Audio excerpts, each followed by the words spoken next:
नमस्कार दोस्तों, आपका स्वागत है हमारे इस यूट्यूब चैनल ज्ञान की बात प्रकाश के साथ पर। दोस्तों, कई बार हम जानबूझकर किसी के बहकावे में आकर गलत काम कर देते हैं, जिसका पछतावा हमें बाद में होता है। आज हम इसी बहुमूल्य कहानी से जानेंगे कि जीवन में गलत काम को करने से कैसे बचें, क्योंकि आज जो हम करते हैं उसी का परिणाम हमें भविष्य में देखने को मिलता है। और यह आपने अपने आसपास के जीवन में भी देखा होगा कि कोई व्यक्ति गलत काम करता है तो उसका नतीजा भी गलत ही होता है। दोस्तों, उससे पहले कहना चाहेंगे, अगर चैनल सब्सक्राइब नहीं कर रखे हैं तो चैनल को सब्सक्राइब कर लें, क्योंकि हम ऐसी ज्ञानवर्धक कहानियाँ आपके लिए रोज़ लेके आते हैं। दोस्तों, नारायण पंडित अपने समय के विद्वानों में से सबसे अधिक विद्वान और पूजनीय थे। नगर के बाहर जंगल में ही उन्होंने अपना आश्रम बना रखा था, जिसमें दूर दूर के विद्यार्थी पढ़ने आते थे। पंडित जी के आश्रम में किसी प्रकार का भेदभाव या ऊंच नीच नहीं होती थी।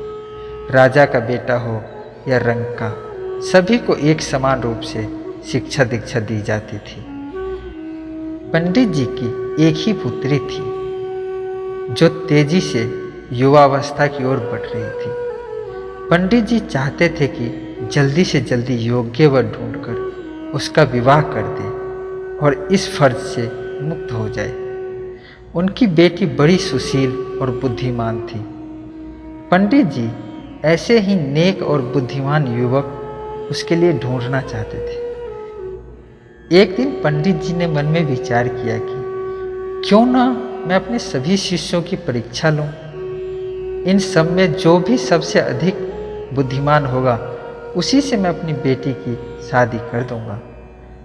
दूसरे दिन पंडित जी ने सभी शिष्यों को बुलाकर कहा, देखो शिष्यों, मैं एक परेशानी में फंस गया हूँ। तो धर्मसेन नामक युवक ने पूछा, कैसी परेशानी गुरुजी?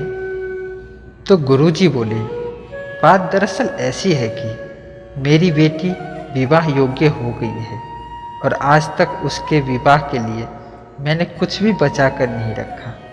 अब शीघ्र ही मुझे उसका विवाह करना है, जिसके लिए वस्त्र और आभूषण चाहिए। उन्हीं शिष्यों में से एक युवक बोलता है, इसमें चिंता की क्या बात है गुरुजी? मेरे पिता नगर सेठ हैं। आपके एक आदेश पर मैं हजारों स्वर्ण मुद्राएं लाकर आपके चरणों में डाल सकता हूँ। गुरुजी ने कहा, नहीं नहीं। उन्हीं में से एक राजा का पुत्र बोला, आप मुझे आदेश दे गुरुजी, इस राज्य का युवराज हूँ मैं। आपके एक इशारे पर मैं आपके कदमों में धन का ढेर ला दूंगा। इसी प्रकार बहुत से युवकों ने अपने सामर्थ्य के अनुसार धन देने की प्रार्थना की, किंतु पंडित जी ने किसी का प्रस्ताव स्वीकार नहीं किया और बोले, नहीं नहीं, इस प्रकार मेरा सारा मान सम्मान धूल में मिल जाएगा।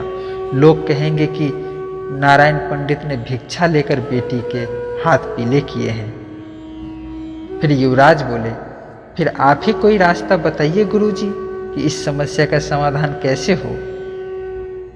तो गुरुजी बोले, देखो शिष्यों, हमें कोई ऐसा रास्ता तलाशना है कि सांप भी मर जाए और लाठी भी न टूटे।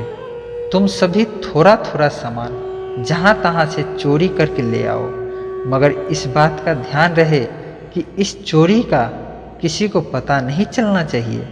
अगर दाएं हाथ से चोरी करो तो बाएं हाथ को भी पता नहीं चले कि क्या चुराया गया है। यह चोरी एकदम गुप्त होनी चाहिए। इस प्रकार तुम्हारे गुरुजी की लाज बच सकती है। सभी शिष्यों ने एक साथ कहा, आप चिंता न करें गुरुजी, हम ऐसा ही करेंगे। इस प्रकार सभी शिष्य अपने अपने प्रयासों में लग गए। जो भी शिष्य कोई वस्त्र आभूषण चुरा कर लाता, वह चुपचाप पंडित जी को दे देता। कुछ ही दिनों में गुरुजी के पास ढेरों चीज एकत्रित हो गए। हर शिष्य द्वारा चुरा कर लाई गई वस्तु पंडित जी अलग अलग रख रहे थे। कुछ दिन गुजरने के बाद पंडित जी ने देखा कि लगभग सभी शिष्य कोई न कोई चीज चुरा कर ले आए हैं, मगर धर्मसेन नामक युवक आज तक कोई चीज नहीं लाया।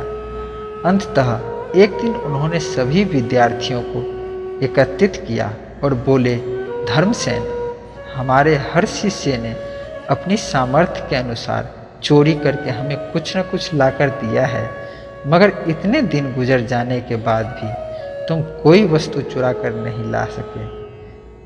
क्या तुम नहीं चाहते कि तुम्हारे गुरुजी की चिंता दूर हो? चाहता हूँ गुरुजी, दिल से चाहता हूँ। फिर तुम आज तक कोई चीज चुरा कर क्यों नहीं लाए? कैसे चुरा कर लाता गुरुदेव? आपकी आज्ञा ही ऐसी थी जिसने मुझे बार बार चोरी करने से रोका। क्या मतलब?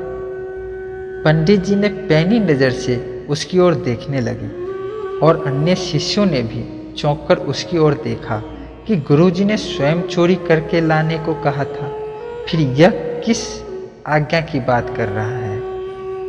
फिर धर्मसेन ने कहा, गुरुजी, आपने ही तो कहा था चोरी करके लाना है, लेकिन इस चोरी का किसी को पता न चले, यहाँ तक कि दायां हाथ चोरी करे बायां हाथ को भी पता न चले। हाँ, कहा था, मगर इसमें क्या परेशानी थी? गुरुदेव, आपने ही तो हमें यह सब सिखाया है कि ईश्वर सब कुछ देखता है। फिर मैं ईश्वर से इस चोरी को गुप्त कैसे रख सकता था? बस यही कारण कि मैं आज तक कुछ भी चुरा कर नहीं ला सका। धन्य हो तुम, धन्य हो बेटे।